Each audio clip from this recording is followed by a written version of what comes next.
That was quick. Jen A, you were second. Tiny Titan 50 got here before you. What are you going to do, guys? It's just freaking YouTube. What can you do? I was actually talking to a buddy of mine. He says, yeah, you had two shows in a row where you had no interference. He goes, I just jinxed you for tonight. I go, you probably did. So, yeah, so there we are. But anyway, so we start the second one. So at least we weren't really deep into the show and stuff like that. But what are you going to do?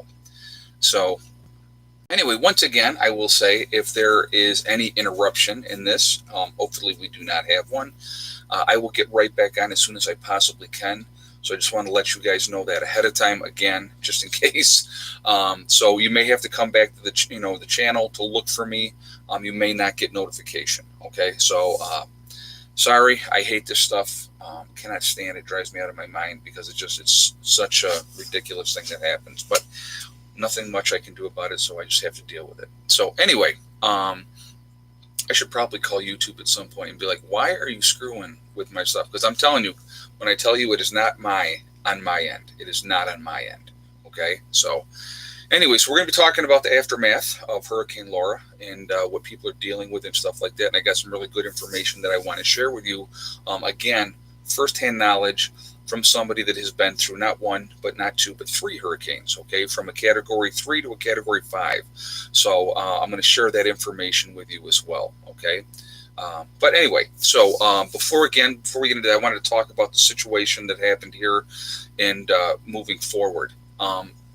My personal belief is that, Mike will not come back to the property.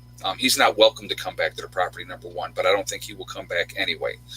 The second thing is I do believe that he will try to manipulate and call my sister, but I've already talked to my sister and I let her know that he will not be coming back. Okay, even if she decides to go back with him, then she can leave, and then mom can stay out there in the addition and or the new place, and they can go on down the road because he will never live here.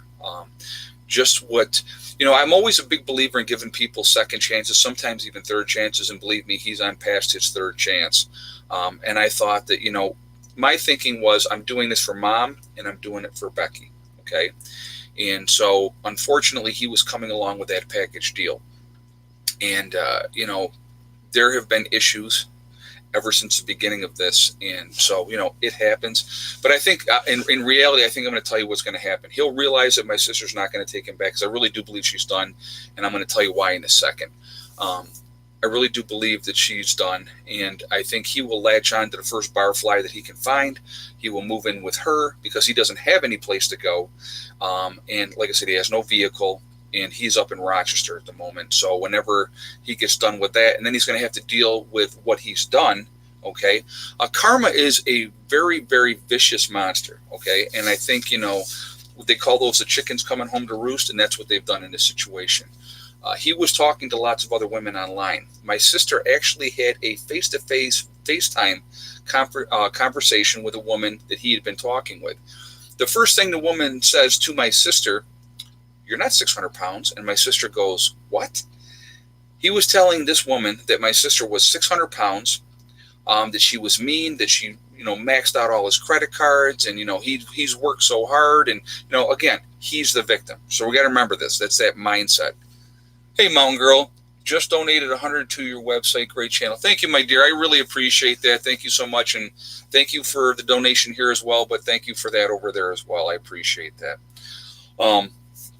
And so, but anyway, so then they were talking, and he was, and so, basically my sister kind of clued this woman in, and he was asking this woman to come in and move in with her. She lives in another state. She had told him no. Okay. So at least she was smart enough to realize that, some people are very boastful and they want to make themselves bigger than they actually are. And, it's realistically what we have to do for a person like him is feel sorry for them, realistically. Now, another thing I wanted to address real quick, and then we're going to go on, we're going to talk about the aftermath of Hurricane Laura, I promise you, and we're going to get into all that. So this whole thing of the Arkansas boys, There are no Arkansas boys. There's nobody. I've lived up here for, this has started, my 6th year was in June. Okay. I know everybody that's up in this area. There are no Arkansas boys. He doesn't have anybody that he's hanging out with. Okay. What your sister is going through is similar to what my cousin is going through. It's a very unfortunate thing, and it's very emotional for her.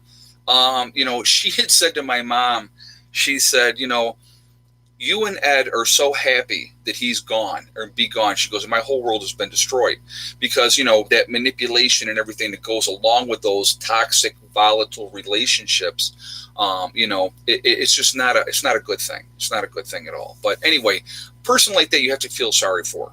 And that's kind of where I'm at.